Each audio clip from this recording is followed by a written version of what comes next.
I'm 96 years old, and I need to tell you about Walter.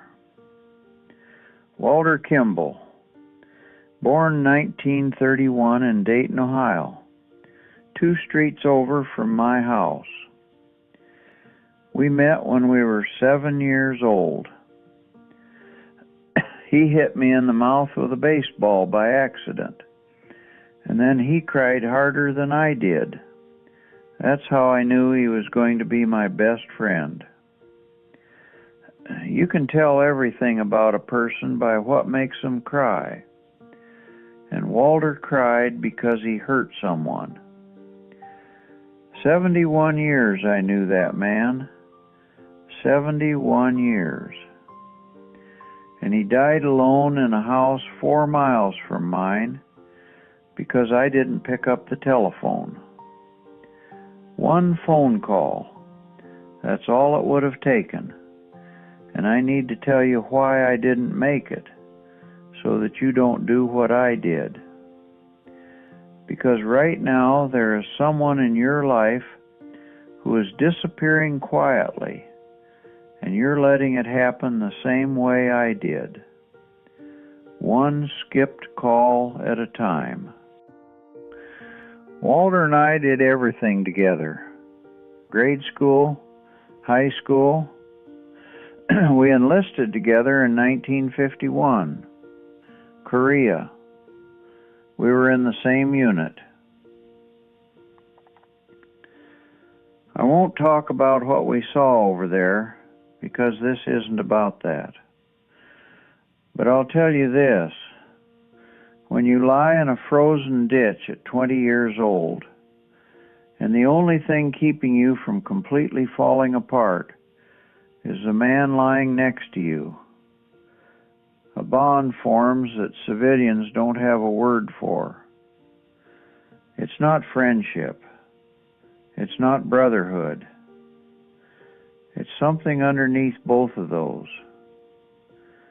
It's the knowledge that this person chose to be terrified next to you. And that choice is the most sacred thing one human can offer another. We came home. We built lives. I married Dorothy. Walter married a woman named Bev. We lived 4 miles apart. For 30 years we saw each other every week. Poker on Thursdays, fishing in the summer. Our families had Christmas together. Our kids played in the same yards. Walter was the godfather to my daughter. I was the best man at his wedding. When Dorothy had surgery in 1978, Walter drove to the hospital at 3 in the morning and sat with me in the waiting room for 7 hours without saying a word. Just sat there, because that's what Walter did. He showed up. Then life got in the way. Isn't that what we always say? Life got in the way. As if life is something that happens to us rather than something we choose. The truth is, I let it get in the way. The kids grew up. Work got busy. Dorothy and I went through a rough patch in the early 90s, and I pulled inward. I stopped going to poker. I told Walter I was tired. He called. I didn't always call back. He'd leave messages on the machine. Eugene, it's Walt. Just checking in. Give me a ring when you get a chance. I'd hear the message and think, I'll call him tomorrow. Tomorrow became next week. Next week became next month. The distance grew so slowly, I didn't notice it. That's the thing about losing someone who's still alive. It doesn't happen in one moment. It happens in 1,000 tiny moments of choosing something else. Choosing television over the phone call. Choosing comfort over effort.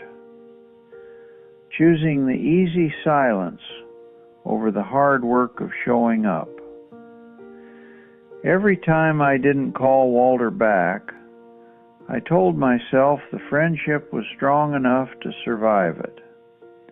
It had survived a war. Surely it could survive a few missed calls. Bev died in 2004. Heart attack in her sleep. Walter called me. I went to the funeral. I hugged him. I told him I was there for him. I meant it when I said it. But meaning something and doing something are very different things. In the weeks after Bev's funeral, I called Walter twice. Then once. Then the gaps grew again. I told myself he had his kids around him. I told myself he was probably busy adjusting. I told myself all the lies that lazy people tell themselves when someone they love is drowning and they don't want to get wet. Walter's son called me on a Wednesday in 2009, March. I remember because there was still snow on the ground. He said, "Eugene, Dad passed last night." He said it calm, steady, the way you deliver news you've already processed. I asked what happened. He said Walter had a heart attack in his kitchen. He was alone. He'd been alone for most of the last 2 years. His kids lived out of state. They called when they could. Then his son said something that I hear every single day. Every single day for 15 years. He said, "Dad talked about you all the time, up until the end. He told me stories about you two in Korea. He told me about the poker games. He said you were the best friend he ever had. He kept asking me if you'd called. He kept asking if I'd called." I hung up the phone and I sat on the edge of my bed and I stared at the wall for I don't know how long. An hour, maybe more. Dorothy came in and asked what was wrong, and I couldn't speak. Because what was wrong was something I couldn't fix, and couldn't undo, and couldn't explain to anyone who hadn't done it. I had let the most important friendship of my life die of neglect. Not anger, not betrayal, not a fight, neglect. The quiet kind. The kind that doesn't feel like anything while it's happening, because nothing is happening. That's the whole point. Nothing is happening. And nothing is the most dangerous thing in the world. I went to Walter's house after the funeral. His son let me in to say goodbye to the place. I walked through the rooms, his kitchen, his living room, the basement where we used to play poker. On his refrigerator, held up by a magnet, was a photograph of the two of us in Korea, 1952. Young, stupid, alive, arms around each other. I took that photo. I still have it. It's on my wall right now behind me. In his living room, next to his recliner, there was a cordless phone on the side table. And next to the phone was a small notebook. I opened it. Inside, in Walter's handwriting, was a list of names and phone numbers. People he intended to call. My name was at the top, underlined twice. He was going to call me. He was always going to call me. And I was always going to call him back. And neither of us did enough times, and then one of us ran out of time. I need every person listening to this to take out their phone right now. Not after this video, not tonight, not this weekend, right now. And I need you to think of the person you haven't called. You know who they are. Their name just appeared in your head. The friend from college. The buddy from your old job. Your cousin. Your brother. The person who used to be your Walter.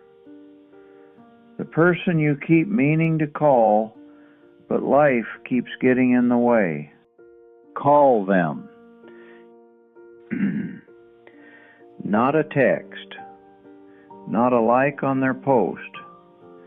Not a comment on their photo. A phone call. Let them hear your voice. Let them know that they're not forgotten. That the distance is not indifference. That you still carry them even though you've been too lazy or too busy or too proud to say so. Because here's what I know at 96 that I didn't know at 70. Friendships don't die from fights. They die from silence. They die from the weight of all the calls you were going to make tomorrow. And tomorrow is a liar. Tomorrow has been lying to you your entire life. Tomorrow says there's time. There isn't. There is only today. There is only right now. There is only the phone in your hand and the name in your heart and the choice to dial or not. Walter waited for my call. He waited for years. He underlined my name twice.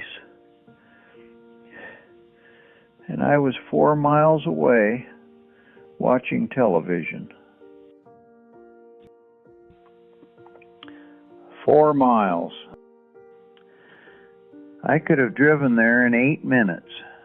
I could have knocked on his door and sat in his kitchen, and we could have had coffee and talked about nothing, the way old friends do, the way only old friends can. Where the nothing you talk about is actually everything, because it means I'm here, and you matter, and we're still us. I didn't drive. I didn't knock. I didn't call. And now I sit in this room with his photograph on my wall and his memory in my chest and a telephone on my table that can reach everyone in the world. except the one person I need to talk to. Don't do this to your Walter. Whoever they are, wherever they are, pick up the phone. You have no idea how loud the silence gets when you can't.